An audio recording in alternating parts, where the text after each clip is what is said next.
Game of Thrones changed their intro, so did we.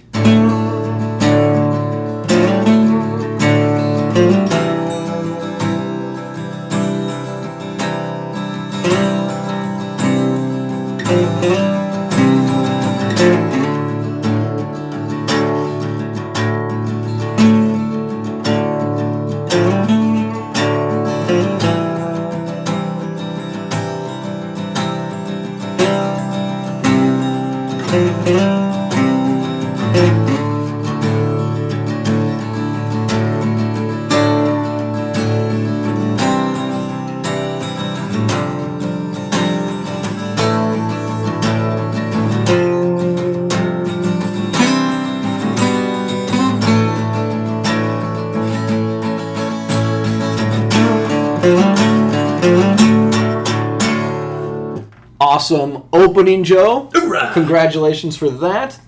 Nate, thoughts? Amazing.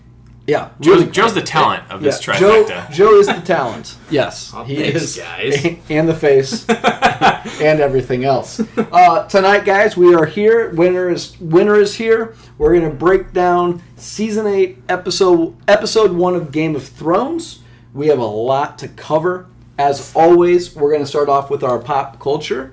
Joe, what did you have to add in pop culture this week? Yes, so as many of you might be aware, and I shared it to Facebook as soon as it was made available, but the trailer for Star Wars Episode 9 dropped over the weekend, which was awesome. They debuted it at Star Wars Celebration, so if you've not checked out the trailer, go do so. It's up on our Facebook page. You can check it out there. I linked directly through to the Star Wars website as well, so you can catch up on all the awesome news from Star Wars Celebration. Along with that, they did have a special panel, so while we don't know what the exact trailer would be for The Mandalorian, they did show some exclusive footage and a little bit of a trailer at Star Wars Celebration that you can probably find some copies of online. Otherwise, you can read a bunch of recaps about it as well. So yeah, what'd you guys' first thoughts on that new trailer for Episode 9?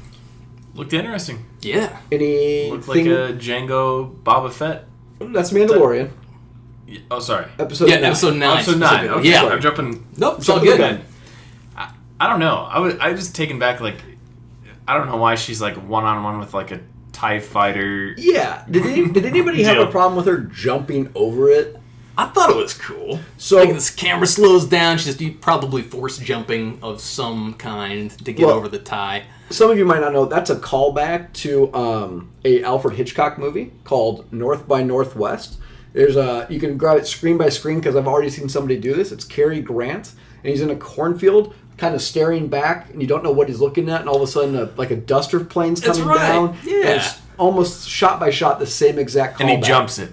He does not jump it. He does not jump it. He vaults over the plane. That's, I thought whoever grabbed that screen grab and put them side by side was perfect. Yeah, he doesn't have a lightsaber either. Also, the Palpatine. Emperor Palpatine's laugh at the end of the movie. Was really shocked. I've heard so many theories throughout episodes 7 and 8 that, Palpatine is Snoke, or Snoke is Darth Plagueis, or whatever the case may be, but a lot of the theories surrounding Emperor Palpatine was like, this is silly, guys. He's not actually incorporated in this part in any way. Right. And now I have to eat my words a little bit, because it sounds like they're going to somehow reintroduce his character, be it via Sith Force Ghost, or Garrett, you mentioned Sith holocrons as well, so there's definitely some possibilities there, which is really exciting. I would think the Sith Ghost is an interesting dynamic, because obviously we know that the Jedi, through learning this ability, can come back as the Force Ghost, and I would think that, basically on the Contrarian side, you'd have to think the Sith could also do so. Right. And if any of the Sith could, it would be Palpatine, since he's supposed to be, by far the most powerful.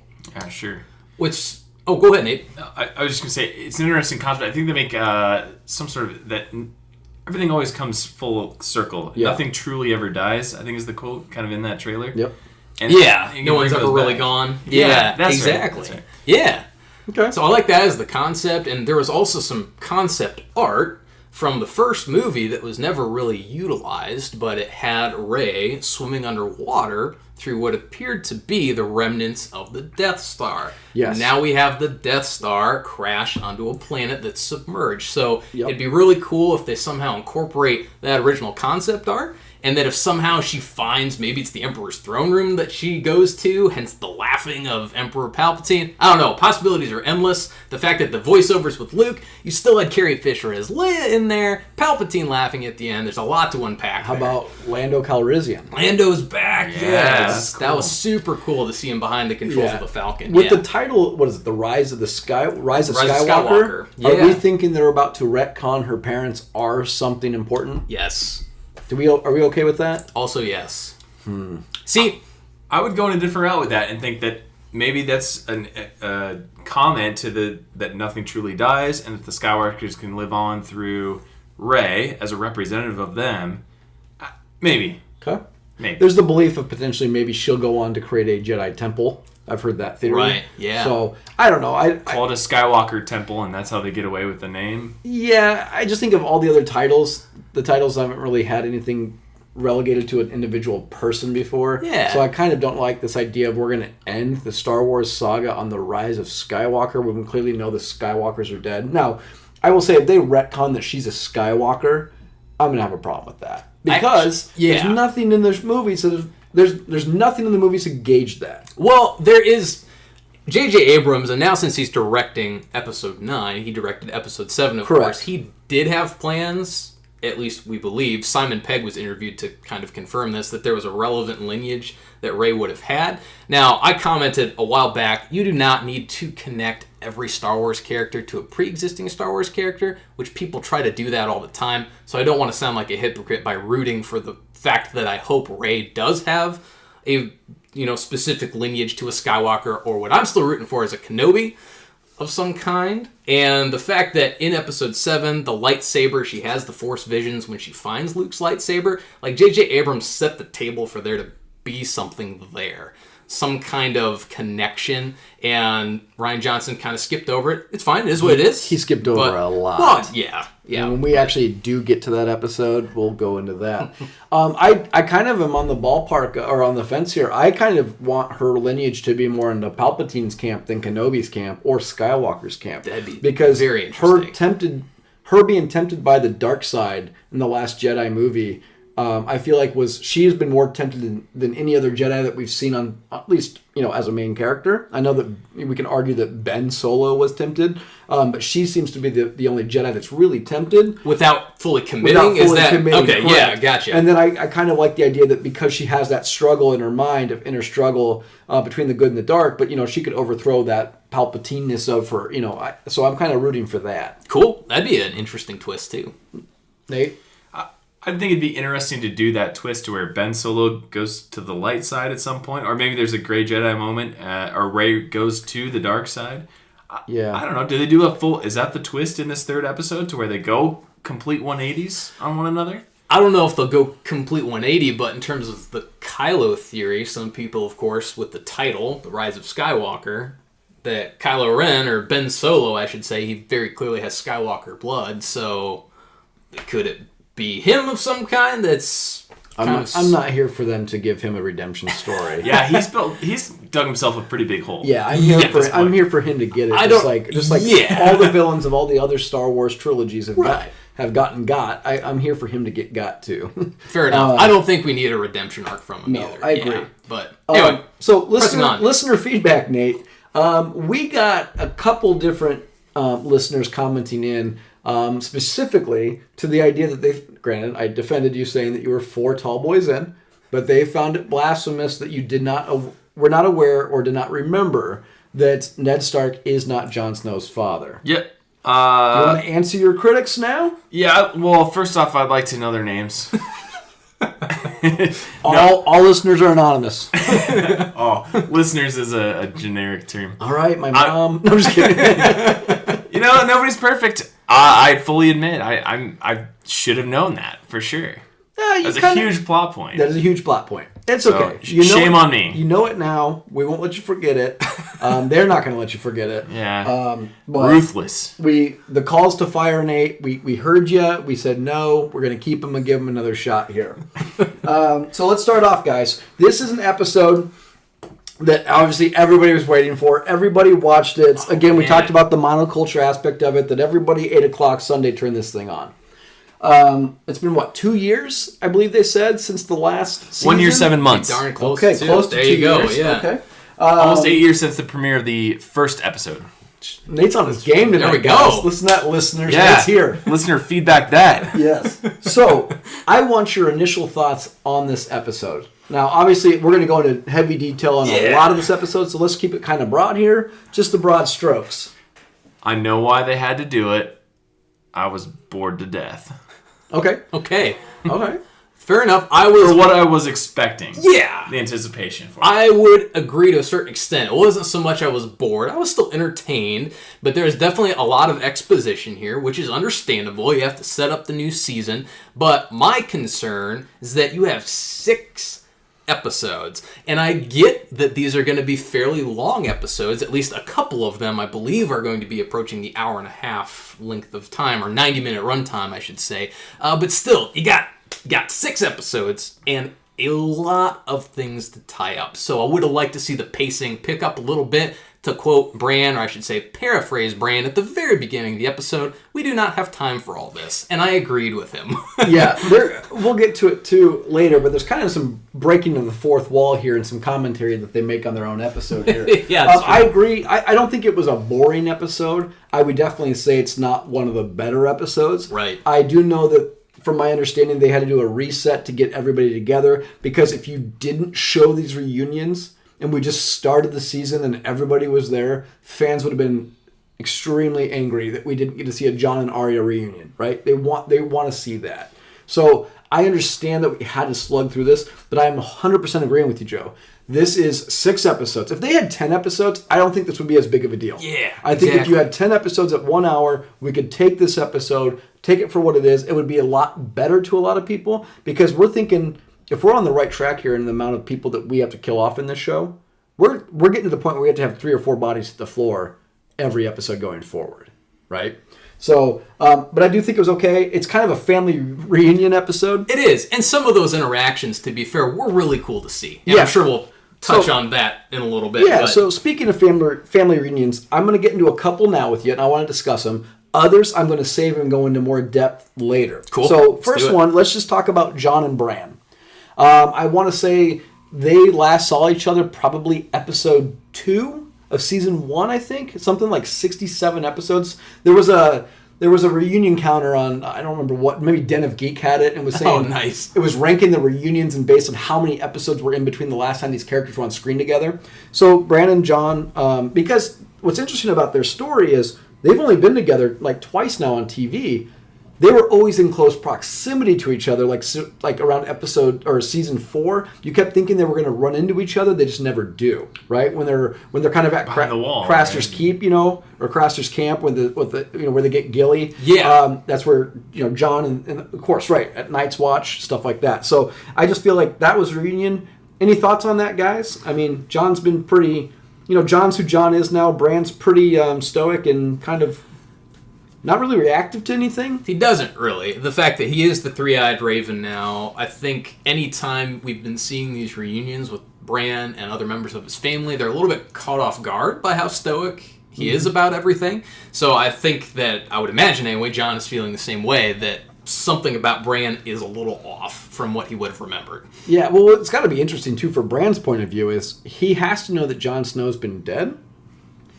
And so you would think that his viewpoint on Jon might be a little bit odd, too, since he has to have that knowledge, I'm assuming. Oh, yeah. And we shouldn't really shortchange this. Obviously, the show opens up with the soldier trail coming in, marching with the Unsullied, and obviously Jon and Dany on the horses. They kind of go right past Arya. They don't really pay much attention to her. At least they don't see her. That's really what it is. So that obviously, says something else to Arya too. Like, she's not looking for attention whatsoever. no, she just kind of She's not stands there to be right? in the limelight. No, she's totally grown up. Yeah, she's not shouting at Jon like, "Hi, Jon!" Right. She's not sitting there, ego-driven No, whatsoever. observing it. No. Yep. She's not fangirling. Right. Yeah. Right.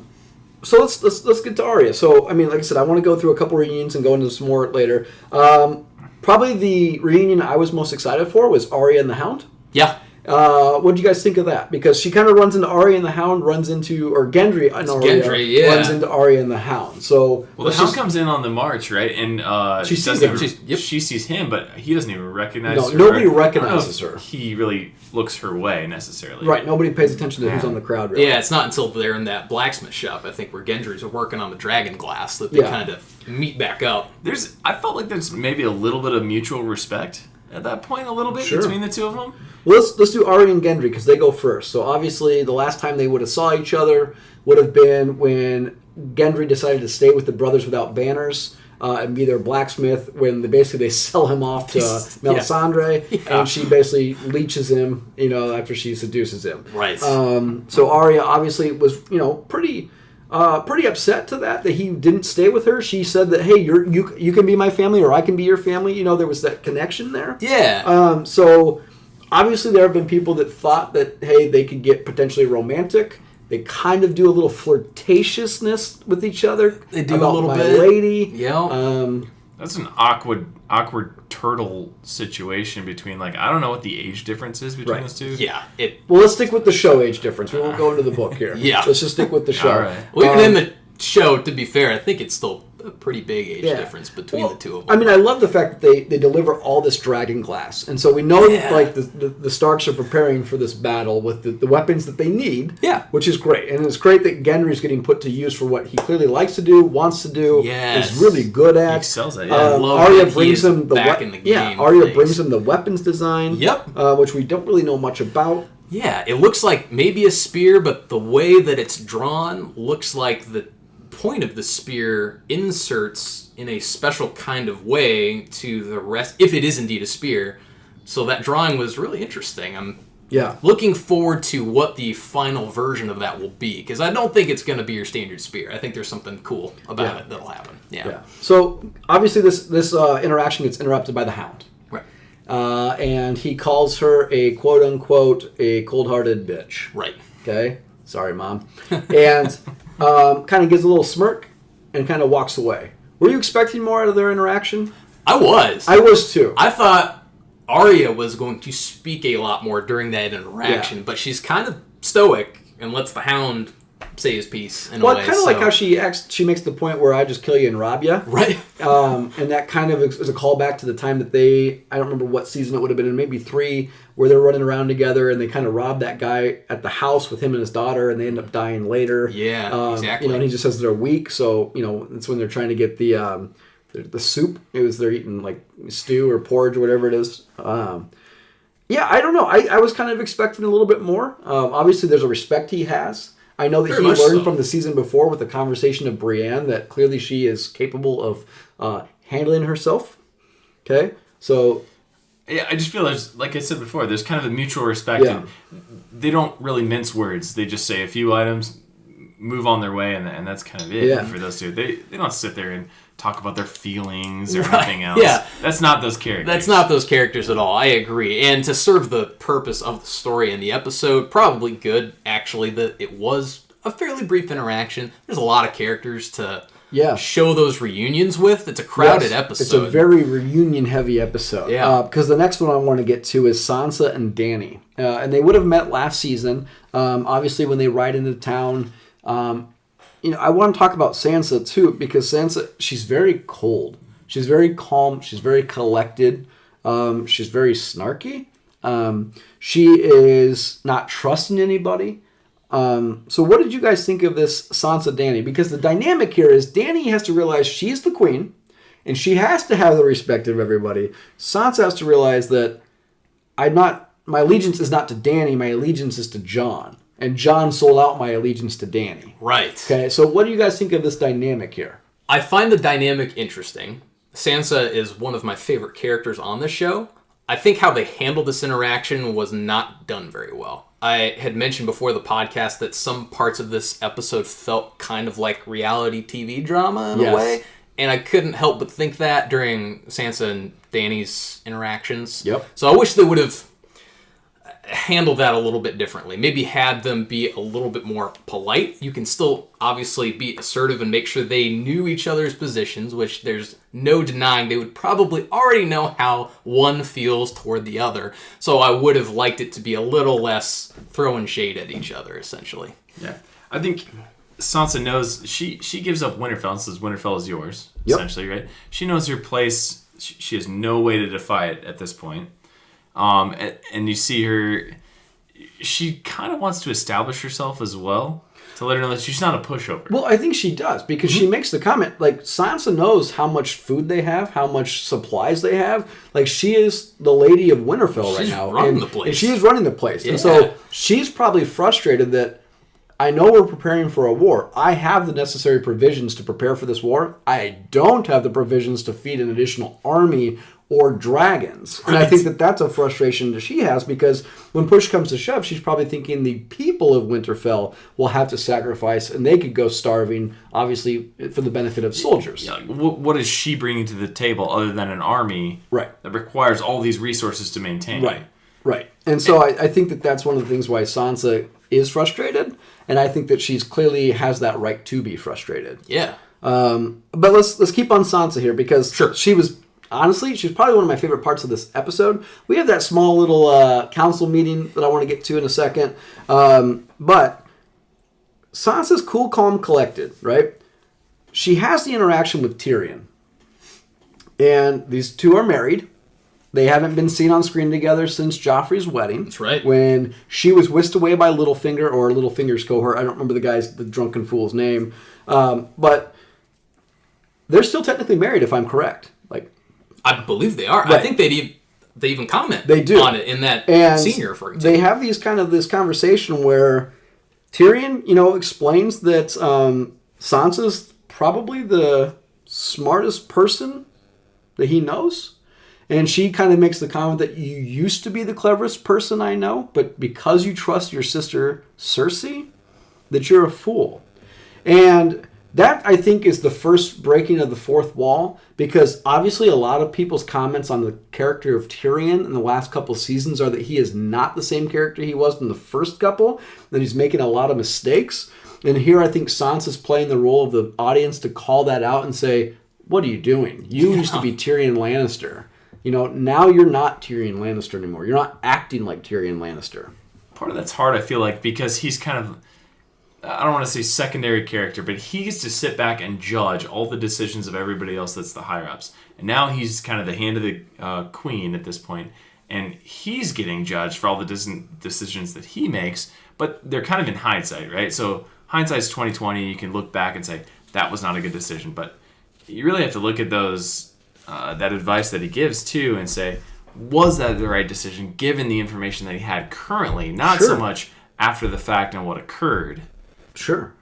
In his defense, I guess. Yeah.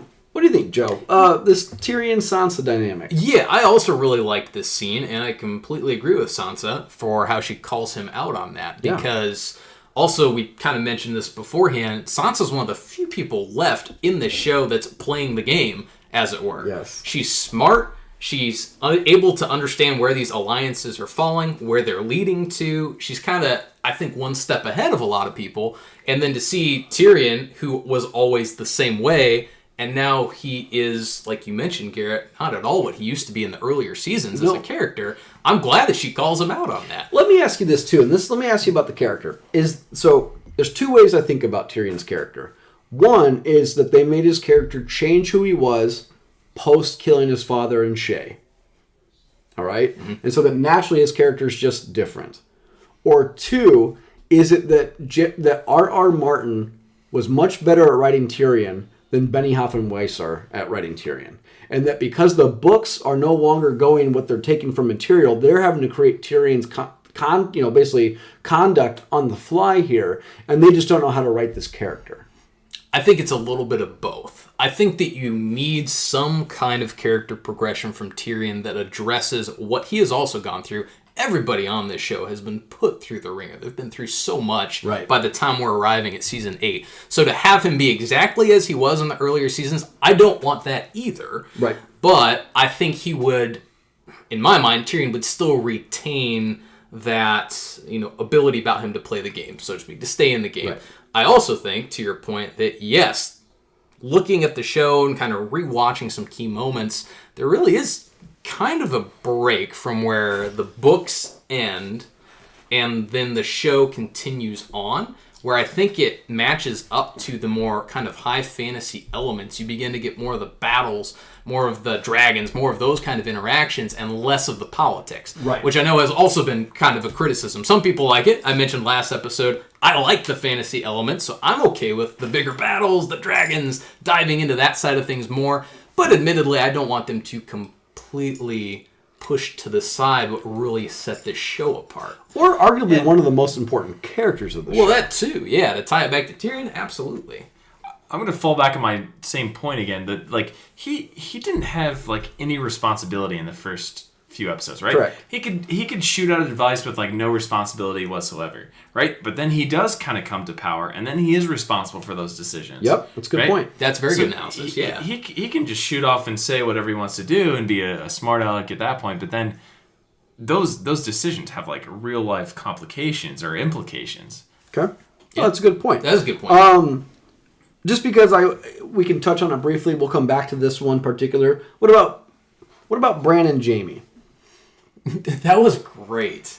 So that was one of my favorite parts of the episode, and it's just the look. Just all the they do look. is exchange a look, and you have Jaime, who I think doesn't realize it's Bran at first, and then you see it dawn on him, and it's this combination of kind of terror and him panicking to how he's going to handle this Yes. situation. And of course, So- Bran just gives this look that he gives to everybody throughout the entire episode. Yeah. So I know there's a lot of other reunions. We're going to get to those as well. Cool. I want to get to keeping to the Winterfell part of the show. So I kind of broke it to Winterfell versus King's Landing here. Nice. I like it. So Winterfell, what are the best parts that you guys thought about this particular section of the show? With Winterfell specifically, and Yes. you might revisit some of this as Yeah, you go ahead. mentioned, but I like Sam Okay. and John's interaction. Got it. Seeing them reunite, that Okay. was one of my favorite parts of the Okay. entire episode. Yep. We'll definitely touch on We'll that. touch on that. Okay, cool. Okay. But in that case, I won't dive too far down that rabbit hole. But I really enjoyed that too.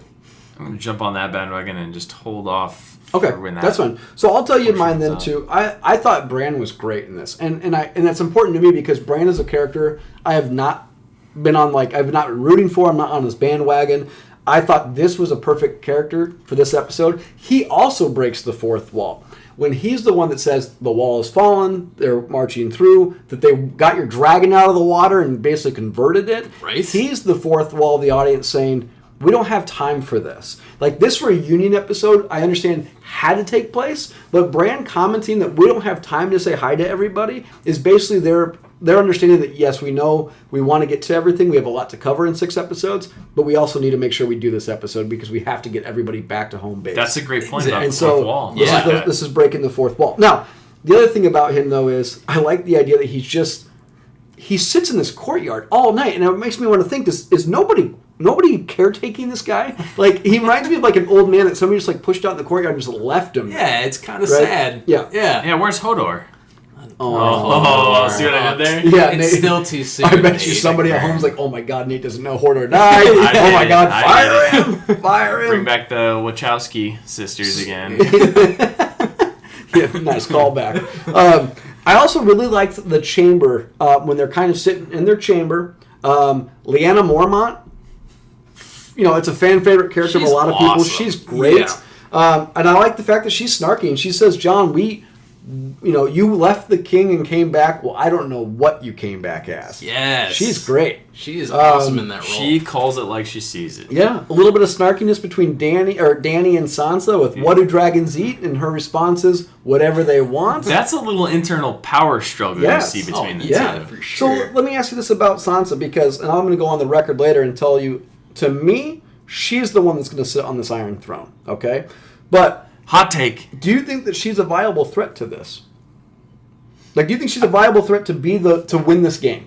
Oh, yeah, absolutely. For my overall thoughts on this, I know we covered it a bit in the last episode. Yeah. I think that there will not be a throne. I'll go on the record and clarify my predictions from last episode. So I don't think there will be a throne. I think with the people involved in the game who could actually end up sitting on the throne, assuming there is one, Sansa is, yes, absolutely, who I think is the strongest choice for that. Okay.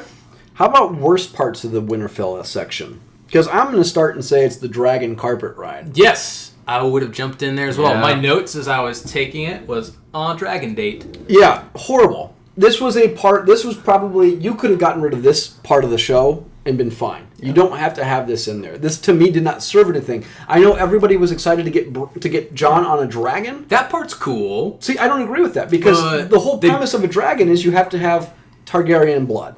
And when she tells him to climb on this dragon, she does not know he's Aegon Targaryen. Yeah, from what I understand from the books and everything that I've kind of listened to, is that there's a huge build-up to the understanding of what's possible when you ride a dragon. And the inclination of, like, when you see somebody do it and the power that they have and that sort of thing. Yeah. And then it's just kind of, like, played off like, yeah, come jump on. Yeah, and then It's not that big a deal. Yeah. And obviously, Jon goes to his go-to waterfall spot. Him and water, obviously, with all his dates, right? He's got that go-to date move.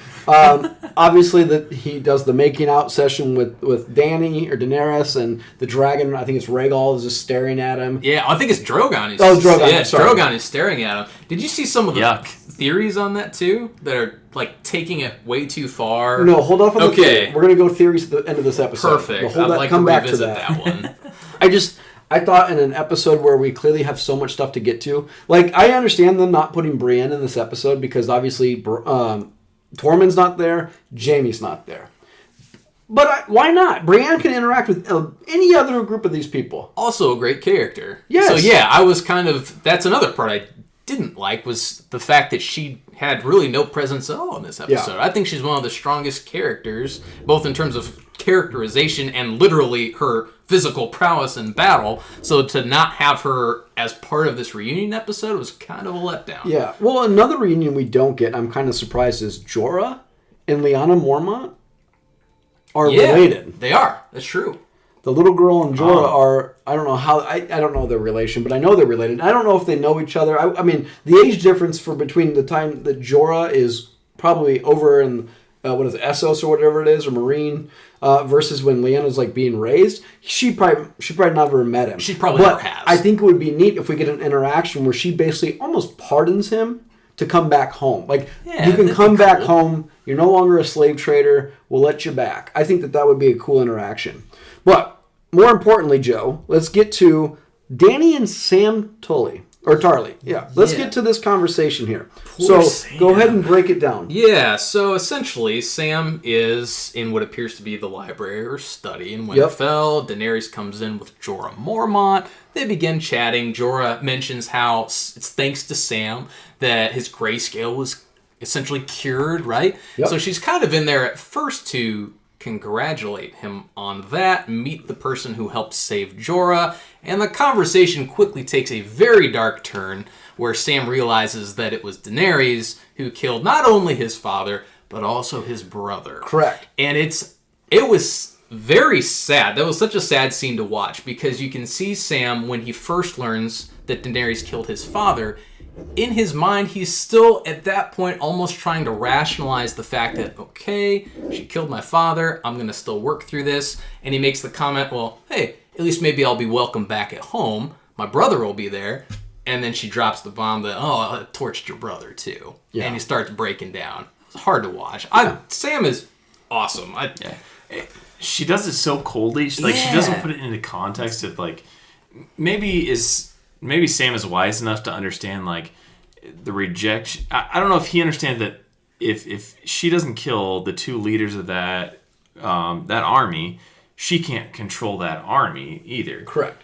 So the premise is obviously she was trying to get the group of people from, I know it's the episode where the dragons just torch like 20 guys in a row. I think it's from season 7 where I don't remember, Loot Train or whatever it is, or the Supply Train. Yeah. Whatever the episode title is, but she basically tells them to bend the knee. They won't bend the knee. She basically does the Dracarys on them. In doing so, the remainder of the army does bend the knee. They do. Now, true. One thing that I would say that I feel like I took issue with this is Sam does not like his father. He does not. I also think that they changed up the character of his brother because I believe in an earlier season his brother is not on good terms with Sam. Not at Turns all. out to be on good terms with Sam later. Kind of, yeah.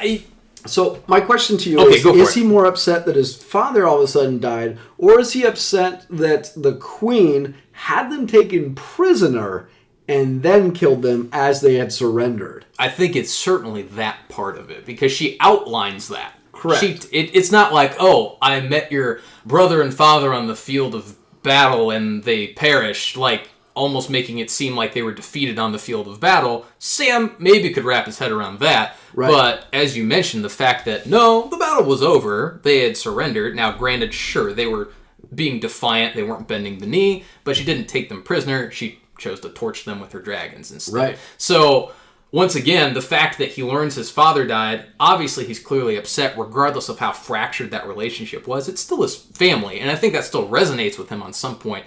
But there's also an argument to be made, I think, where his brother, and you were correct, they did change the actor, and they also changed, I think, how we're supposed to perceive him. Yes. But the fact that while his older brother was a terrible bully to him and treated him like garbage, you kind of are, I think you're supposed to read into it that maybe his older brother was doing that to try to impress his father, Sure. which is not an excuse for behaving that way. But I think Sam probably has hope that he will mend a relationship with his brother at the Right. very least, and now it's taken away from Yeah. that. So what Sam does, obviously, is he leaves the library, Yeah. and the next time we see him, he's running into John. So before Yes. we get to the John-Sam conversation here, which is obviously really important, Dany and the idea that she is turning into the Mad Queen. Yeah. Okay? There was the saying that with two Targaryens, or when a Targaryen is born, you flip a coin. We now know we have two Targaryens, which means there's a 50% chance that one of them is going to go mad. Okay? Is it possible that Dany in this season is going to turn herself... I shouldn't say possible, because of course it's possible. Is it probable that she's going to turn into the Mad Queen in this next 6 episodes? Or the next 5? I think she's too likable of a character. I don't know that they would take that route with her. Because she was she a twin? She had a brother. But she had an older brother. Right. And he got what was coming to him. Well, you know... Being as worthless as he Yeah, was. but here's the other thing, too. I would make the argument... I understand that she's a very popular character. I would make the argument, though, her popularity is probably at the lowest it's been this entire show. Okay? I'd feel like that this is the time that if you're going to... Like, we've spent 7 seasons building her claim to get this throne, and we yanked it right underneath her today when we'll talk about Aegon Targaryen. Yeah, that's So true. we built 7 seasons saying that she is the heir to the throne, and she's not the heir to the throne. I think she's also going to begin edging closer and closer to become what she was hoping to never be. And Tyrion has warned her of this. Right. So there's foreshadowing there. There's the fact that they are clearly, I hope I'm not jumping ahead with some of your topics, but I think they are clearly in the conversation between Arya and Jon Snow during their reunion, setting up a Jon will have to choose kind of moment. What's he going to choose? Is he going to That's choose a good his point. queen, or is he going to choose his family? His blood. His blood, yeah. Well, He is in his blood. Yeah, well, that's what makes him so interesting as a character. So I think that's going to be a really compelling moment, because I think it's going to happen. Yeah. And he's going to have to choose, and he's so loyal. He's trying to be loyal to Daenerys, and he's trying to be loyal to his family, and those two things are not going to mix. And that's why Jon's going to die. Yeah. Anyways, so let's go into the crypt here. So we have Jon and Sam. So Jon's down there paying homage to Ned. Okay? And we hear some kind of a crash and a bang, and we don't know what it is. And we find out that Sam fell down the stairs or something. poor Sam. Right? So he basically comes out. He's upset. He tells Jon that his family's basically been killed, and he breaks it right away. We don't have to wait for this revelation, which is great. It's great. I They agree. reached this in the first episode. He is Aegon Targaryen. He is the true heir of the throne. Now, at that point, he gets told that. Is he more shocked that he's the heir to the throne? Or is he more shocked that he slept with his aunt? I don't think that has even hit him yet. Okay. No, I don't think. I would actually kind of agree with you, Nate. I think we already know he does not want to be a king, so let's establish that. He did that for his people, and now he's being told that not only is he a king, that he is the king, that he's a Targaryen, and I think he's like, nope, Don't want any of that. You know what it would remind me of? It would have been really funny is there's a scene in, was it Ace Ventura Pet Detective, the first one, when he finds out that Finkel is Einhorn and Einhorn is Finkel. And he just like goes crazy saying Einhorn is Finkel, Finkel is Einhorn. It just would have been kind of cool to see like a little montage of like him like, you know, Danny's my aunt is Danny, and like Just wandering through the crypts. yeah, just like going nuts. Right. Yeah. So, are we okay that they broke this right away? Like, are we happy that we got this revelation out of the way? Absolutely. I think like there's a lot more to build off of that. Now, how about So this? they have to. The fact that we know, how long before anybody else knows? Because Bran knows, Sam knows, John knows. Right. Or do we call him John going forward, or is he going to be Aegon? I think we call him John. He's got to be John. Let's call him right? John. Yeah. John Targaryen. Okay, so how long till he tells somebody else? Or Next how- episode. Or how do people find out? Because I'm going to argue it's not till next episode. Oh, fair enough. I will argue it is. I think John will confront Danny about it at the very least. I don't think many other people will find out. I do think John's going to have a Next conversation with episode? Danny about it. Okay, Yes. so you think that John tells Danny. Yeah. What do you think that conversation is going to be like? I think it's going to be John telling Danny and then awkward silence. I think it's going to be Danny saying, I think you're ridiculous and I don't believe you. Okay, fair enough. Yeah, I don't know why people take other people at their word Correct. for like in this, bloodlines. especially in this show. For this right? stuff. Especially for something as important as the yeah, throne. there's no I don't- DNA test I don't know back how then. they're going to prove it. Right. I think she's going to think that he's trying to backstab her. I think that she's going to turn more into the Mad Queen. I think that will happen. Now, my take on this is he's not going to tell her. Okay. I think that people are going to accidentally find out because I think somehow he's going to survive fire. Oh, I like your theory. I think just like Danny can't be burned, I'm going to say go ahead and go out on the limb here and say John can't be burned either. And that there's going to be something where he's caught on fire or he's running into fire and he comes out and he's unscathed or he survives. And basically people are going to be shocked and that's going to be the revelation that he is a Targaryen. And he shows up naked with six-pack abs, and the girls go crazy. And 3 new dragons. No, I'm kidding. 3 brand new dragons. Nice. That's kind of my viewpoint. And then... And he has 3 brand new dragon eggs that he poops out for Easter. Yes. Okay, before we get to the final reunion, I want to talk about Bran. What is the scope of Bran's power? Oh gosh, not to derail too much, our concerns with Endgame coming out here soon. I hope we don't get into like an all-powerful Bran situation here. So I mean, don't know. can Bran see everything? Because I'm led to believe that he can. And then I want to know why he doesn't just simply say the Night King is at Destination X right now. yeah, Nate, I'm sorry, I think I interrupted you. Jump on in. Yeah, he's all like, is he omnipotent? Where like he knows everything at all times and that sort of thing. Well, the problem with making him that way is the show is only letting us know certain things through him, when the reality is he could simply say, Cersei's not coming, the Golden Compass is coming. I just don't understand. They don't do a great job of explaining the scope of his ability, his power. Yeah. It'd be better if they were to say he can't see everything. I'd rather images come to him versus him like being able to go out and see. Yeah, and I think part of it is due to inexperience, which is what they kind of hinge on, so that he can't literally see everything. Like, he has to almost know it to search for. So that doesn't explain away the Night King, because he should be able to track the Night King, just like you're saying. It's going on a straight line. But the fact that, if I remember the scene correctly, where Sam discusses John's lineage with Bran, I think Bran has to take that moment to kind of fact check Sam, so to speak. Okay. Like it's not like he actively just bam already knew that. He's like, oh yeah, let me check. Oh yeah, you're right. Okay. So maybe he did know that prior to that scene. I apologize if I missed something, but it seems like Sam confronts Bran and then Bran says, waits a second, checks, and goes, oh yeah, you're right. It's like Bran doing a Google search. You have to know what to type in to search for, Yes. but he doesn't just know everything. Yeah, Right. well, and we'll find that out. Okay, last reunion, Jon and Arya. Was Yeah. this something you guys were excited for? I wasn't until I thought about it more, if that makes sense. So I did forget from season 1, it's Jon who gives Arya Needle. Yep.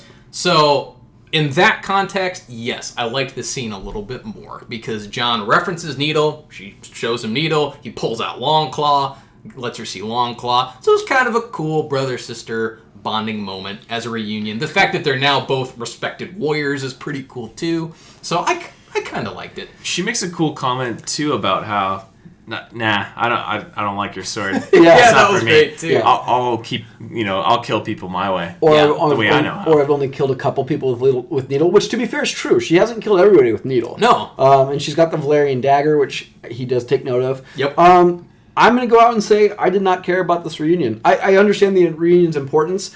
The problem I have with it, kind of similarly to the reunion that Bran has with Jon, is as only a show watcher, I don't have the connection between these two characters. Sure. If I was a book reader, I could probably say I understand the importance more. I know they're telling me that Jon and Arya mean a lot to each other. It has literally been since the first episode of the show that they've been on the screen together. Okay? To me, they have no chemistry. Okay. I don't believe they have chemistry of a long lost brother and sister. Essentially, that's basically what it is. Right. I'm not saying it's not important. Again, I think it's one of the most important reunions. That's why I saved this one for the last, at least for the Winterfell section. Yeah. I just feel like because the show kept them apart for so long, that I don't have the connection. I feel like Arya and Gendry and Arya and the Hound is a way better interaction. Means way more to me than Jon and Arya meeting. Those interactions mean a lot more. Tyrion and Sansa, people that have gone through things together, Yeah. people that have spent real time together, mean something to me. Telling me that Jon misses Arya and that Arya misses Jon, I'm sorry, I don't get the feels. Like I know a lot of people did. I know that they do. I get that. I'm sympathetic to that. I just feel like the show should have done a little bit more throughout the last 7 seasons to tell me how important they were to each other. Yeah, fair enough. I also think since this is an episode that is very much exists for exposition, I think that scene between Arya and Jon, I briefly mentioned it earlier, also was done to show that he will need to question allegiances at some point. There's the talk of backing Sansa versus backing Jon, and Arya's opinions on those interactions Right. that had previously occurred in the episode. Okay. So I think to kind of hit us over the head with the fact that Jon will have a conflict between his family and with Daenerys, Arya is kind of the vehicle to bring that conversation to the viewers. Jon's got kind of an easy route to the point where he has one single objective, and that is to survive over the Night King and his army. Well, whereas, again, the long game, the Game of Thrones between Yep. Sansa and Cersei is, okay, yeah, let's assume that we defeat the Night King. Then where do we go from there? What's the next step? Right. The futurist vision of where Right. do we go from here? Right. And here's another thing, too. This interaction brings up the idea that Arya defends Sansa and says that she's the smartest person she knows. Exactly. This is the second time we get a call back to Sansa being the most... Basically, now, the show is trying to tell us that she is the most clever person. It also 180s from Arya's view early on in the Yes. seasons where she says, well, she's picking fights with her all the time. And Yeah, absolutely. But the idea that the show is trying to tell us that Sansa is a character, is a player, is that Tyrion respects her, Arya respects her. Arguably the two most popular characters in the show are now thinking that Sansa is the number one character. Right. Okay? Which obviously will have huge implications as when I turn out to be correct and she's the one sitting on the throne. Okay? Let's transition here geographically just like they do. We won't take the long way. We'll just jump ship and go to King's Landing now. Perfect. Let's start with a little bit of comedy. Bronn, my personal favorite of the show, Bronn, is in I don't know what you call that. I know what... Brothel? I know it's a brothel. I don't know what a four-way is called. I think that is Okay. All right, great. Menage a Quattro? I have no We're idea. mixing and matching Right. languages. Really interesting callback here. We were talking briefly about this before the episode. There's the rumor that Ed Sheeran's character, who was a soldier in one of the seasons, they are talking about a redhead boy named Eddie that gets burned alive or burned up, or his face gets burned off. That's a callback to his character, right? R.I.P. Cheerios. Yeah. So the idea that Bronn's in this brothel trying to do his normal thing, and Qyburn comes in and interrupts him. Which I have to just say this: I kind of like Qyburn. Yeah. He's kind of the mad scientist, right? I don't think he's done anything that warrants not liking him yet. Not like true evil intent. He's just curious about life itself. Yeah, and he's just a scientist. Let's be fair. We forget that he kind of protects Jaime when he cuts away after he gets his hand cut off. He basically does surgery on his hand to save it. To save the rest of his arm. I think in the books they make him out to be a healer. like the best healer in the Seven Kingdoms. Right. but Okay, he- yeah, Because but- he's experimenting, they kick him out. Yes, Yeah. and they kind of twist that into yes, he can heal, but he can also kind of bring back the dead. too. Right. So yeah. Qyburn comes in, Qyburn interrupts him and says that Cersei is trying to send Bronn on a mission, and basically if he were to accept this mission, complete this mission, that if Qyburn was made Hand of the King, imagine what Bronn would be made. And he gives him Joffrey's crossbow. And the implication here and the intention of the mission is to kill Jaime and Tyrion. So let's kind of dive into this a little bit. I need some background on this because I understand the Tyrion thing because they know that he's been twisted. So Qyburn understands at this point that Jaime has left Cersei knows that, right? King's Landing. Okay. Correct. So Cersei's the one that sent Qyburn to deserved. give him this mission. Yep. And Bronn, as far as we know, takes this mission. Let's break this mission down. How long till we find out if Bronn's going to actually try to kill Jaime or Tyrion, or if Bronn's going to all of a sudden alter his character arc and not go for the money? I think that it's going to be the latter, and I think it's probably going to happen during the big battle episode. I think he's going to probably be presented with his opportunity, and it's at that point he's going to have to make a decision. I also think Season 8, it's kind of about redemption arcs for a lot of these characters as well. So you've got Jaime, you've got Theon. Okay. I think presumably I'm going to throw Bronn into that as well. He doesn't have the same necessity of redemption just because his character hasn't done anything he himself would feel guilty about, I don't think.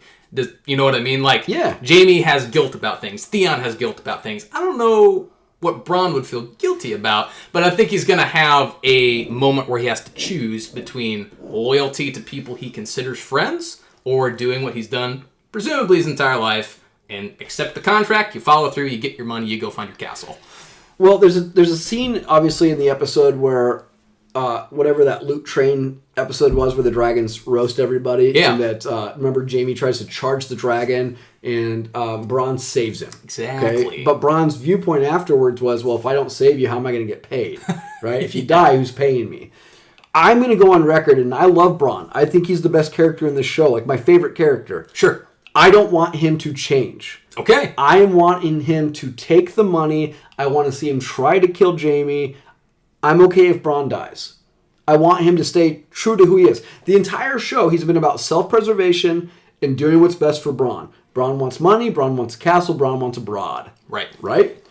I want him to be his character. See, I'm gonna disagree with you. That's and kind of join on Joe here as far as I think he's gonna have that story arc to where like it's all kind of a facade for him to where what are you willing to give up for my skills as a warrior or an assassin?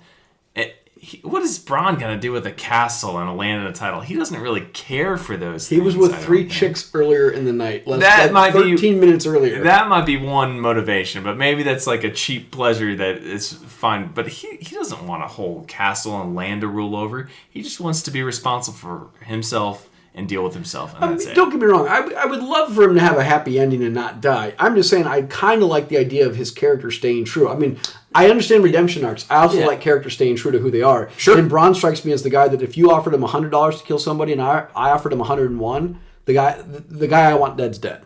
You know what I mean? And that's what I feel like Bronn is. And I feel like if Bronn can get all the gold in the world and get all the prestige in the world, even though he doesn't really want prestige, I think he is who he is. I think it would be a really kind of neat interaction to see him in trying to kill Jaime and Tyrion ends up saving Jaime and somehow killing Bronn. That'd be... I know that would be sad. Again, I understand the reality here of these interactions because Tyrion and Bronn and Jaime and Bronn are some of the great pairings of the show.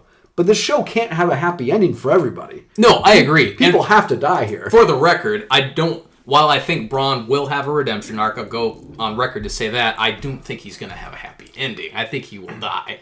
But Well, what about Joffrey's crossbow then? The reason why I kind of think he's going to take this opportunity to try to shoot it is he has this crossbow. It'd be different if it's like just go kill them. The crossbow's coming back. I mean, they wouldn't make a scene of this crossbow.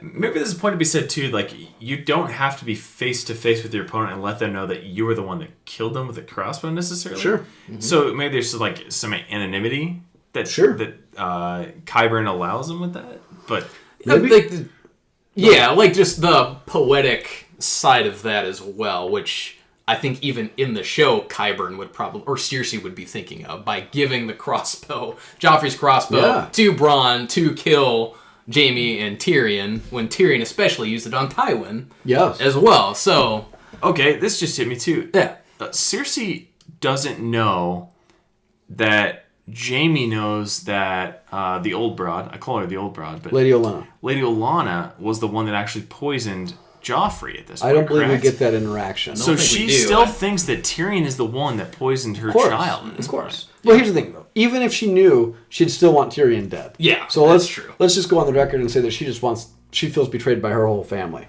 Okay? Do we think Bronn gets to the castle, gets to Winterfell next episode, or do we think he's there in time for the third battle, the big battle? I do, but I think he might be there like kind of toward the back end of next episode. I don't think he's going to be there all of episode 2. I think he's going to probably get to Winterfell toward the end of episode 2. Okay. Yeah. Let's talk Cersei and the Golden Company. Yes. So obviously she decides that she's not going to clearly send her army north. So we know this because we know that Euron last season left in their interaction to try to get this agreement together to fight the White Walkers. We think he's leaving because he's scared. Turns out he's leaving to go get the Golden Company. Exactly. Okay. It was a ruse. They're a huge group of sellswords. So Joe, who are the Golden Company? Yeah, so the Golden Company, they're led by a man named Harry Strickland, and they're basically... That sounds like my accountant.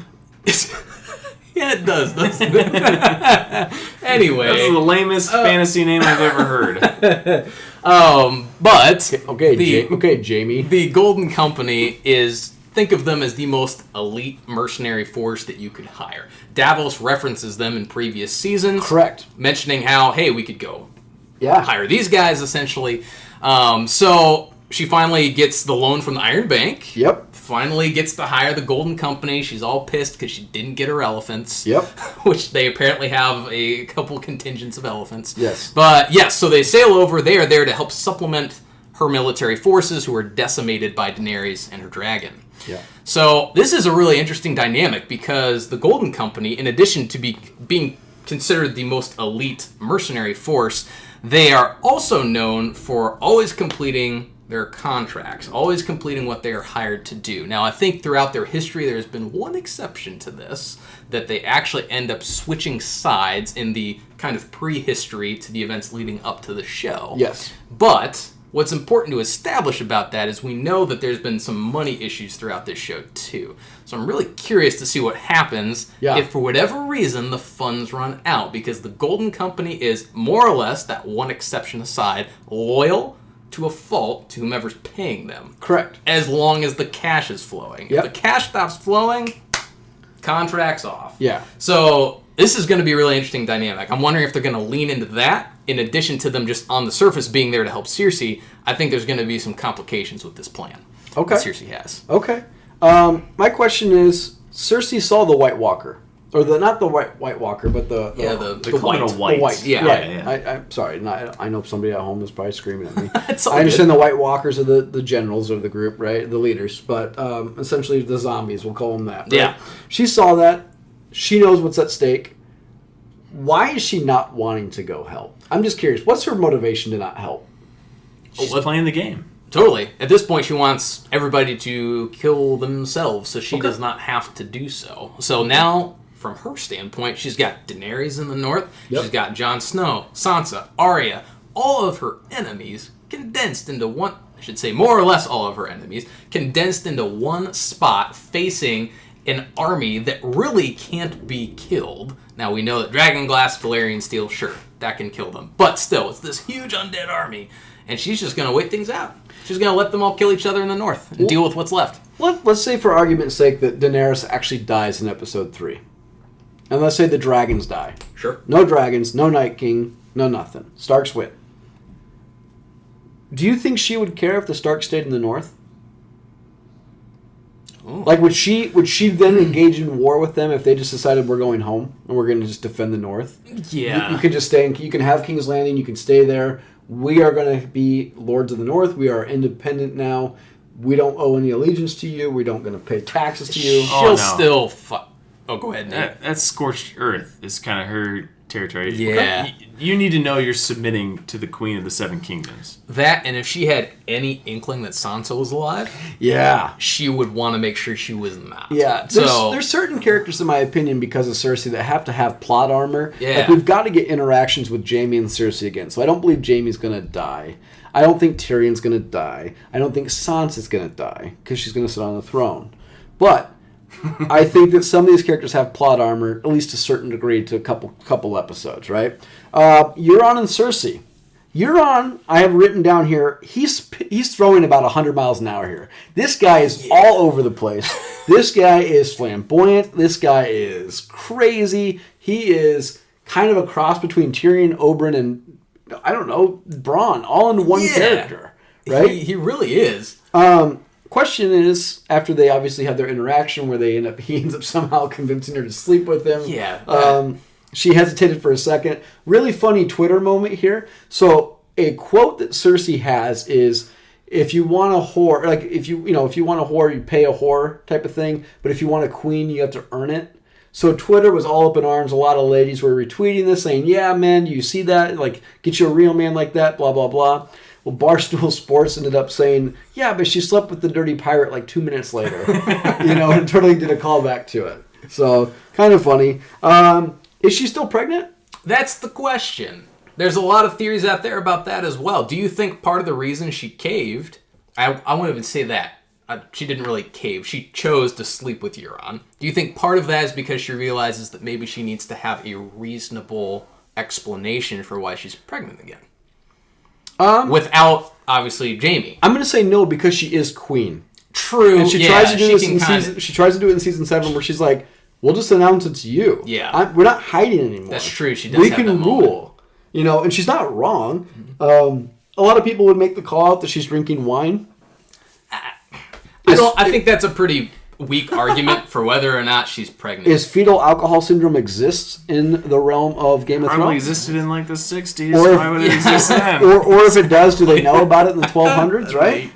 That was a good. Who knows, right? And even if she does, a lot of her kids were crazy anyways. Yeah, the wine holds no weight, in my opinion, in terms of whether or not she's actually pregnant. I'm actually thinking that during the conversation she has with Tyrion, and thank you for reminding me about that interaction with Jaime and Cersei, because you're absolutely right. She does basically say, let's just stop pretending. Who cares? So thank you for reminding me about that. But during the interaction with Cersei and Tyrion, I think that's more or less face value when he calls her out on being pregnant. Do you think that's a game, though? It might. See, that's just it. Cersei would be smart enough to try and play those cards that way. Yes. So, but I don't know. I'm choosing to take it at face value that she is actually pregnant.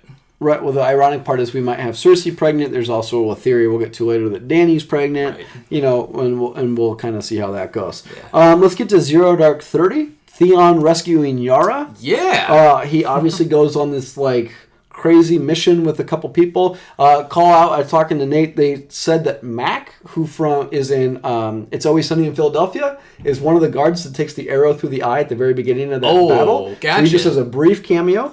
That's super. It's so funny to brief. hear how many actors want to be in Game of Thrones, Yeah. and all they do is just kill them off instantly. Listen, Their screen time is 5 seconds. Mac's like a black belt. I don't know how they would have gotten Yeah, it. he wouldn't have survived the ocular pat down. Yeah, he's got great karate moves if you've ever seen that show. What do we think about Theon kind of manning up? Since the last time we saw him, he kind of jumped off the ship and didn't want to protect Yara there. He rescues her. She headbutts him. Yes, but she that part was so great. immediately tries to pick him up. Yeah. So... And also at the end of that, they also go their separate ways. Right, we'll get to that in a second. So let's just talk about this. His Zero Dark 30 moment. His, SEAL Team 6. Yeah, he goes full SWAT on that ship, which was awesome. I thought that was really cool. I thought it was a good moment for Theon, who I've hated throughout 7 seasons of this show. So Yeah, but to me, the idea is Yara gets kidnapped for what, 3 minutes then? She got taken at the end of the episode of season 7, or the second to last episode, and all of a sudden she's rescued in 2 episodes? yeah, well, I think that Euron's returned with her, but she was gone. We could look into how much time has elapsed, but presumably Euron took off across the sea. Right, I understand that, but I'm sorry, as far as us as viewers, what's Right. the point of her getting taken if if you take her today and I get her back tomorrow, Well, like it's purely for Theon. I know. It's to show his progression. In season 7, story. it's a redemption arc when he beats the bejesus out of the other captain. I forget his name. I apologize. Yeah. In season 7, he basically kind of shows the men, "Hey, I can step up. Follow me. We're gonna go save Yara." So The biggest plot hole that people have pointed out is like, how did he find the ship? Like, right. yeah, Right. I mean, admittedly, there's some. he right? probably There's can some plot recognize it, right? But how does he go to the right port at the right time? You're like, yep, I that's agree. where my sister I'm is. going to assume that since they're all Greyjoys, they all have similar connections. Sure. I'm gonna just assume it's 6 episodes and they don't want to deal with it. We've got 6 That's episodes. very true too. Okay, so Nate, like you said, Yara and Theon have their meetup. Yara makes an interesting comment though. Let's go to the Iron Islands because Dany's going to need a place to retreat if things don't go according to plan. The place that the Whites can't get to. Yeah. So she supports the cause, but But why would they drop that in there? all right. What's the point? What do we think that the Iron Islands are going to be used for in this episode? Because there's no reason for us to go there right now. I honestly, I'm not sure we're ever really going to go back there. Once again, this is really crowded. It's 6 episodes, and we only have 5 left. So I'm not sure how much there's going to be in terms of actually going to the Iron Isles. Right. I think it's certainly setting up the fact that the characters themselves are aware they need contingency plans Okay. in the event things go horribly wrong against this seemingly unbeatable army of undead creatures. So I think it's important to establish that they are thinking of that. Like, hey, if things go south, where are we going to go? Okay. I think it's a good plot device to get her character out of it and redeem Theon in the process. Nice. That's all it Good is. call out. So- yeah. Episode 2 then is kind of playing out that we're going to basically have characters trickle in. We're going to get all these characters into Winterfell. We're going to get, obviously, Theon is, I'm assuming, going to trickle in. Jaime agree. just trickled in. We're going to probably get Tormund and Beric Dondarrion in the Yep. next episode, assuming Beric survives. I only say that because I don't think we've seen him in the trailer. We did see, clearly, Tormund exists in the second episode. So, obviously, we're just going to have kind of reinforcements in that, in that route come up. Yeah. So Tormund and Beric are looking for what's the kid's name? I'm trying to think of a little kid from the very beginning of the episode. The little Ned Lord, Umber. Yeah, Ned Umber. They're going to go try to find, basically, they stumble upon Ned Umber's, essentially, people. Ned Umber is basically nailed to the wall. More importantly, as Beric and Tormund are going through the hallway, they have that funny interaction. Yeah, I loved it. Beric lights the sword and kind of leads the way. The way Tormund was leading the way, and he kind of turns and looks back towards Beric, and Beric's like, all right. Yeah. Lights his sword and goes on. Right. And then they're like, he's got blue eyes. I've always had blue eyes. That whole scene was great until it takes a very dark Right. turn at the end there. But this Ned Umber kid, when he's nailed against the wall and his eyes turn blue and he's got that little knife in his hand, I thought we were going to lose Tormund there. yeah. I was totally expecting Tormund to get stabbed. Do you guys agree with that? Were you shocked he didn't die? I was in that particular setup. Yeah, I was anticipating something similar. I'm very happy Tormund did survive that because I'd like to have him kind of go down swinging if he is going to die, which I'm assuming he probably will during the big battle. But I thought, if not Tormund, I thought someone for sure was going to be dead out of that group by the end of that sequence. Yeah. And nobody was. Well, Right. obviously, with the exception of the people who were dead in the Yeah, of course. castle. And we get another symbol on the wall. They set it on Yeah, fire. the spiral. Yeah, we've seen it a couple different times throughout the show. Yeah. So let's go to final thoughts on the episode. My final thoughts are, I'm still shocked nobody died. And the only reason why I say that is assuming that we're still going to have, like, unless it's to the point where maybe we're just wrong or I'm wrong, because I'm thinking that we're going to have mass casualties in this show. Maybe that people just get to survive, and I'm just not thinking about that way. We have 5 episodes left. We have to kill a lot of people. In like episode 3, we have to lose a lot of like tertiary characters. Like the Night Watch guy has to get taken down. Beric Dondarrion probably has to get taken down. Tormund, I don't know, maybe Brienne, maybe a Jaime, maybe somebody. I mean, well, not Jaime, I don't believe, because I think he'll make it. But there's a lot of characters that we probably have to. Grey Worm, maybe Grey Davos. Worm. Like, there's just characters that probably have to be killed off. There's rumors that Varys has to die this season for whatever reason, because they make that comment that basically he will die. Same thing with Melisandre. Like, people have to die, and I don't know what we're waiting. The second episode doesn't look like we're gonna have people dying. No, I think it's the final battle prep, it Yeah. looks like. So, to your point, Garrett, maybe we've come full circle in this show where we've been taught to expect the unexpected, and it's subverting all these fantasy tropes. Maybe we've come full circle, and now since that's the expectation that everyone's going to die, that not as many people are going to die. Who knows? I don't know. That doesn't sound as good. Nate? I want to see Tormund and Brienne make some warrior babies.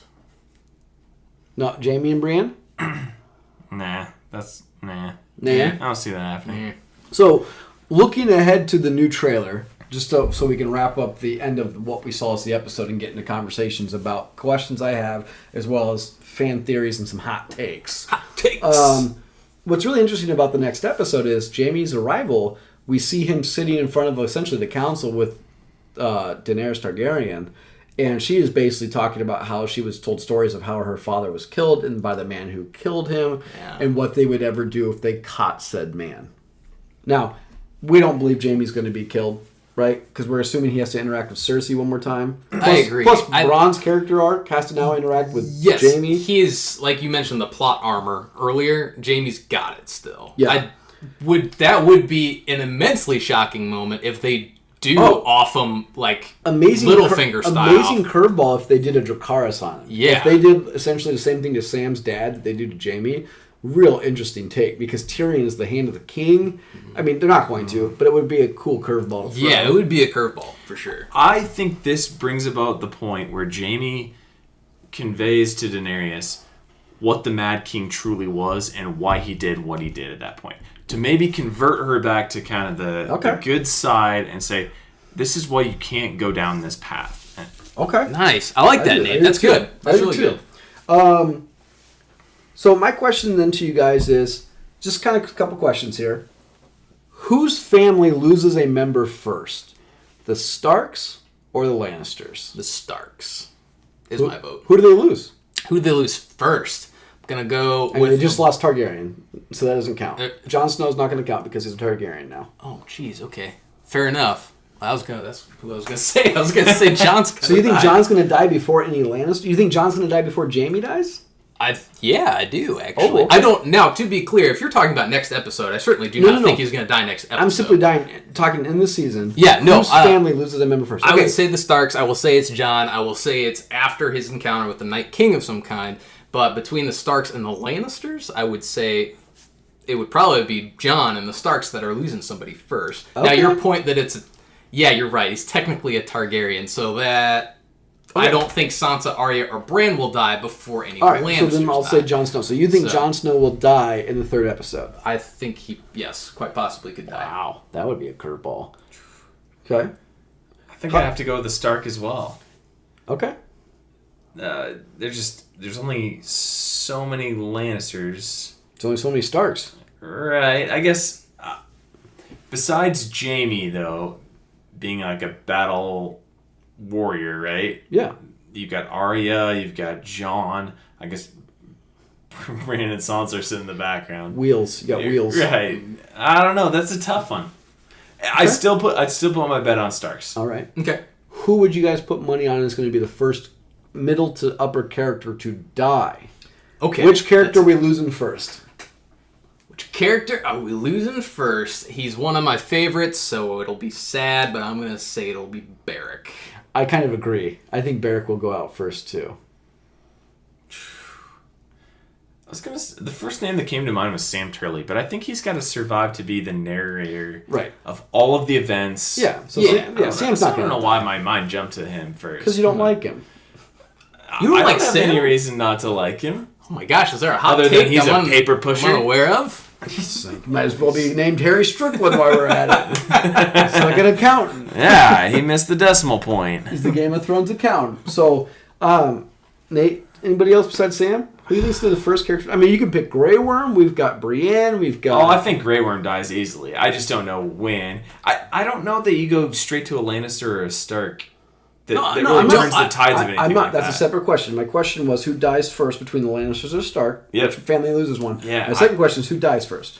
I guess I have not a clue, but I don't think anything that makes a huge impact is a Lannister or a Stark. I think it's one of those tertiary second tier characters. So I kind of have a theory that in the next episode we could have some battle between Tormund, Beric, and I can't remember the guy's name of the Night Watch. Yes, that as they're trying to go back to the Winterfell, that they're going to run into some issues. Yes. And we could be losing some people in that episode. I would agree. So that's And possible. I think it'll be a good way to reintroduce a little bit of action into the series too, since episode 1 was so much exposition. Correct. So, yep, I agree. How about in this episode, and we're going to do this every episode, at the end of every episode, who made the best claim for the throne?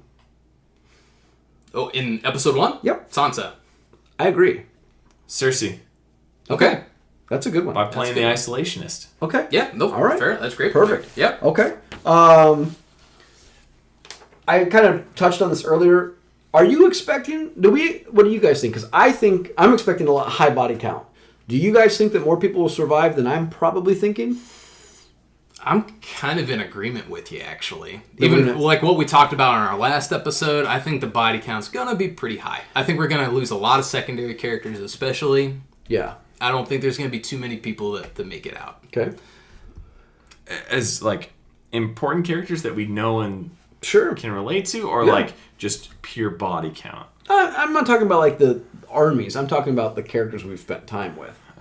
Named characters. Right. I think you do. I think you kill off a lot of these characters, and kind of it offers you an opportunity to kind of rebuild the world, and you don't have this old history of people fighting back against Sure. a single entity, whether it be like the Lannisters or the Starks. I mean, there is a way for them not to kill as many people, and that's to obviously have this end not with one person on the throne, but multiple kingdoms. Like Yara, if she's going to stay in the Iron Islands and not be killed, she can essentially run the Iron Islands. That maybe there's always a Stark that's supposed to stay in Winterfell, so maybe the Starks just keep up there, and that's an independent kingdom, and we have independent Iron Islands again, and we have these different subsections, or these, more like a union versus King's Landing unites everything. Right. Which brings me to, what is it going to mean for this season that a Stark must always remain in Winterfell? Yeah, there's a lot of theories on that as far as what the reasoning is and why they say it so many different times throughout the different seasons as to why someone has to stay there. And there's a theory that I really enjoy that has to do with the crypts Okay. Okay. down Yeah. below. Hit us with it. For whatever reason, I don't know if it keeps them dead for whatever reason, because there's also the theory that ties them to the Night King, that the Night King is actually a Stark. Okay. It's a good theory to bring Okay. up as well. All right, so hold that to theories. Then, All right. Okay. My last question before we get to the theories is, we have 5 episodes left. Why are we trying to build a Jon versus Dany storyline potential for the throne? I think because it would create a much more compelling rivalry to have Jon versus Daenerys. But in 5 episodes, are we going to build it enough to really care? I don't necessarily know if we can. I mean, they can imply as much as they want as to why we should care. I'm just saying that, like, Cersei, we kind of know that she's willing to go any distance to obtain whatever she wants. Yeah. So she's kind of, to a certain extent, comically evil at times. Not Right. literally laugh out loud, but like comic book style nemesis. Right. Whereas, establishing conflict between Jon and Daenerys, people we have been led to root for the entire pre-existing 7 seasons, Right. to actually pull the rug out a little bit and be like, nope, actually conflicts between those two. That could be, I think, pretty compelling. It would go against my theory more than likely that Jon will die in episode 3, because I think he would need to live past that to fully make that rivalry Okay. happen. Okay. But it could be compelling if they choose to do that. Sure, because I'm going to make the argument too that, like, for instance, that Sam and Dany, that their interaction, that the idea of Sam knowing that she killed his family, and the idea that he clearly has a problem with it that's going to come back. Like, his viewpoint of Dany is 100% shifted. He is definitely not on board with her being the queen anymore. Like, he's off that wagon. I feel like they should have let that out last season. That it would have gave us more to build on. We would have understood it more. they threw a lot at us with the idea of Jon and Sam, and that we needed to like really care about this viewpoint, which I do. I get it. I understand it. But I feel like we're trying to build new stories when really this season with 6 episodes should simply be, look, we got the Night King, we got Cersei, we got the Starks. One of the 3 is going to be on the throne, and that's what we're going with. Not, I don't know. We're gonna they're trying to play the politics back into the action, and the reality is this is supposed to be the season of action. It's very true. I think he gets hit with a couple different bombs here because he's logical enough to take a step back and understand what Daenerys just told him as to why, for her true rite of passage to the throne, she had to do this in order for it to happen. And his father and his brother were standing up for their family and doing the right thing, and why this was necessary. But then Bran comes in and throws a curveball and says, she's not even the rightful heir to the throne. Sure. So she doesn't have justification to do what she just admitted to doing. Sure. So, I don't know. He's got to be all out of sorts for that sort of thing. So, I don't know if I totally agree that he is against Dany, maybe. Okay. But, anyway. So, something to think about. That's okay. So, let's do some hot takes and theories. So, I've got a couple theories from some listeners. My mother, who's a huge Daenerys fan, she's always been on the Dany bandwagon. I don't think she's getting off of it. She likes the dragon. She wants her on the throne. She thinks Jon Snow will die, and that Dany is going to end up being pregnant because they've spent enough time explaining that she can't have a baby that it would make sense for them to swerve it so that she could, and that the child will ultimately be the one that sits on the throne. Okay. Thoughts? Hot take. Yeah, I don't know. for sure. I mean, is that what you guys want? Would that make you happy? it's not the ending I'm looking for. Me neither. I'd be okay with it, but I'm not- I think they could end it in a way I would say is maybe more compelling. I mean, it's an interesting theory, but I'm looking for something different, personally. Yeah, I'm not looking for kids to sit on the throne. To be fair, kids have sat on the throne this entire show. Yeah. I'm not looking for kids to be on the throne anymore. Yeah, the nature versus nurture portion of that, just because you're a good king because you were born of the blood. Right. And I like that you had great mentors and that people taught you the right way and how to be compassionate and that sort of thing for your people. Another listener had the idea that there's a scene where Arya is bloodied and running scared through the castle. And what would make Arya scared is the idea that the Night King is going to raise the Starks from the crypt in this battle. And because they've spent enough time talking about the crypt, being down in the crypt to remind you this crypt exists, the idea that maybe Arya gets scared because she's coming face to face with a Ned Stark zombie. Thoughts on that? And to go with that, I'm just going to throw this out as well. Why can't the Night King just simply raise the dead on the battlefield and reinforce himself every 5 minutes? Wasn't he just go to cemeteries left and right and just, Assuming he has. raise scores? Yeah. He straight up might not think he has to do that. Correct. I mean, and also I would argue he kind of does to a certain extent. I know he doesn't do it like as the whites are slaughtering people, especially at Hardhome. Right. Like it's not the back half of that he's going, oh yeah, raise them and that kind of thing as they move. He waits dramatically to do it at the end on the beach. Right. But it is implied when the mist rolls in that scene that those people are being killed and turned, I think, at that time. So, but anyway, I'm sorry. To revisit your theory, yes, I think that would be terrifying. It would be rather fitting as well. I think it possibly could be a way for them to throw in a quick cameo of the Lady Stoneheart from the books for Catelyn Stark, which they completely wrote out of the show. Yep. I mean, in terms of time, I get why they probably didn't introduce or reintroduce her character, but they might be able to do a little nod to the books by resurrecting some members of the Stark family. Okay. Yeah. We talked about how the Mad King was killed by Jaime. Is it possible that if Dany turns to the Mad Queen that Jorah kills her? Oh, that'd be really interesting. I think he's noble enough to understand. I mean, he's got a great worldview of what is right and what is wrong as well, too. Yeah, I think that would be an interesting swerve, too, an interesting turn as a hot take. Yeah, very much so. My hot take, like I said, Sansa will be on the throne. Arya and Gendry will be up north, and she will be the Lady of Winterfell. Yep. Brienne is going to be a member of the King's Guard, the head of the King's Guard. because the reason why I argue Sansa will win this is because she's learned from Peter Baelish. She learned a lot from Cersei. She is married to Tyrion. She's got all of the pedigree to win out everybody. Yeah. To be fair, and they're actively trying to make her the smartest person in the show right now. That too. I feel like Bran will become the head of the Kingsguard. Sansa's the queen. Arya and Gendry are up north. As Arya is, there's always a Stark in Winterfell. Bran become the hand of the king? No, Bran is going to probably go sit on a tree somewhere like the other three-eyed raven. Or maybe Bran dies.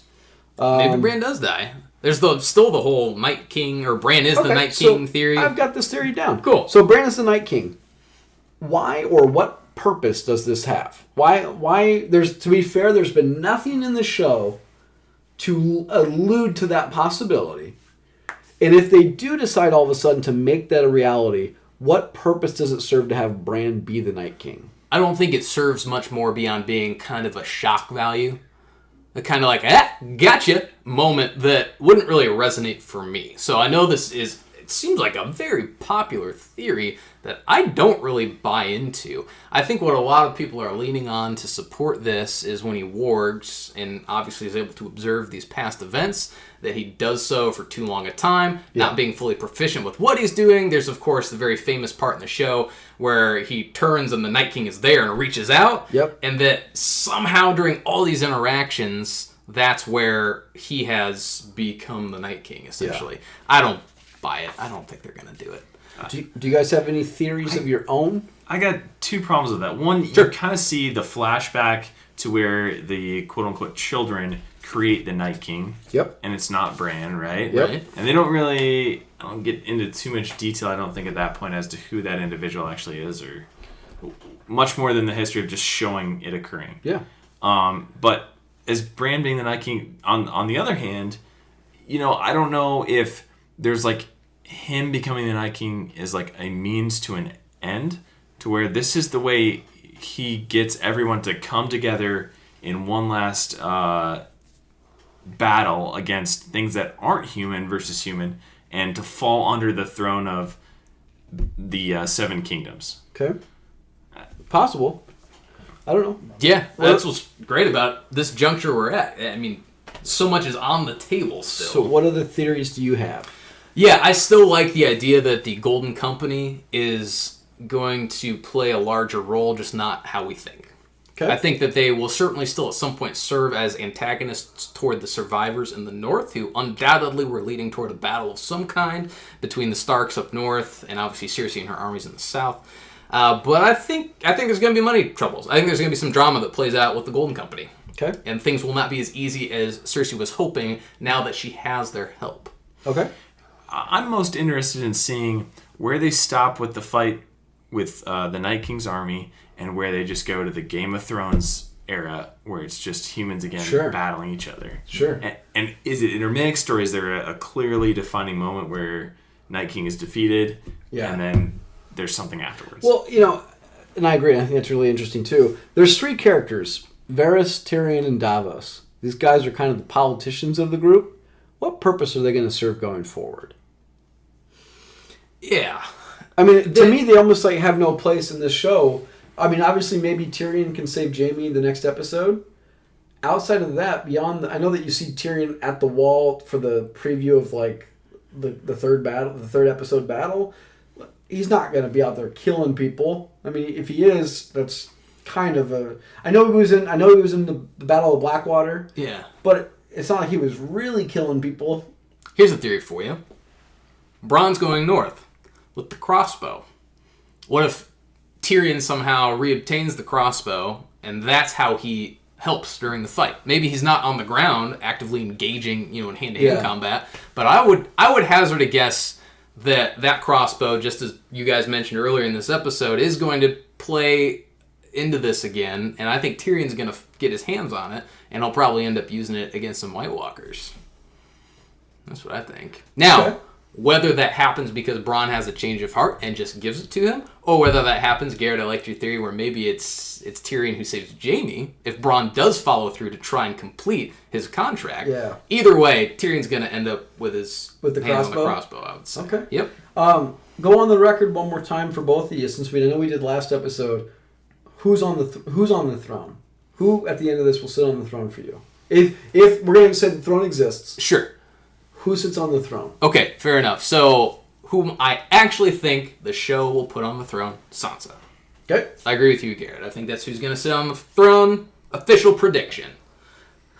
Yeah, I think there's a Romeo and Juliet moment to where they both kind of kill each other, and Sansa somehow takes the throne I converted after people. Cersei's gone. I converted people. Now, Well, you want Gendry. Yeah, so I broke on this the down throne. in 3 ways, right? So this is a multi-layered prediction where I want there to be really no throne at all. And I think that's going to be what happens. I think they're going to subvert expectations. The show ends where there's literally no throne left to sit on. I personally want Gendry to sit on the throne. I agree, given all the facts, that Sansa will more than likely be the person at the end of the actual show who sits on the throne. If that makes sense. And Gendry my can't. opinion's on it. In my opinion, if Arya is alive, Gendry will not sit on the throne. No, and that's why I completely also address the fact that there's no way Gendry will sit on the throne. Yeah. It's just me liking Gendry's character, who wants him It on would the throne. simply be. I mean, Simple it as would that. really be great if he did, though, because it would be like a complete.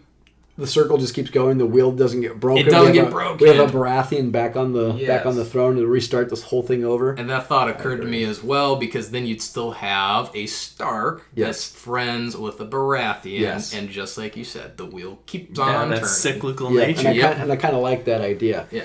Anything else to add for this episode, gentlemen? I think we've covered a lot of All ground. right, we did. Obviously, we want to thank you guys for tuning in. Hopefully, you guys enjoyed this. Go out, give us a rating on iTunes, 5 stars. Leave us a review if you could. That really helps us.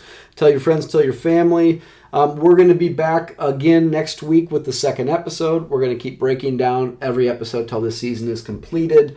We're going to keep trying to get the hot takes. We like your guys' hot takes. If you have a hot take or a theory or something we're not thinking about, email us, aliensandcowboys@gmail.com. Get on us at Twitter, @alienandcowboy. Let us know if you want to make fun of something Nate said. Let us know. Yeah, I appreciate constructive criticism. Fair enough, Nate. So other than that, if there's nothing else to add, guys, we'll be back next week. Until then, cheers. Cheers! Cheers!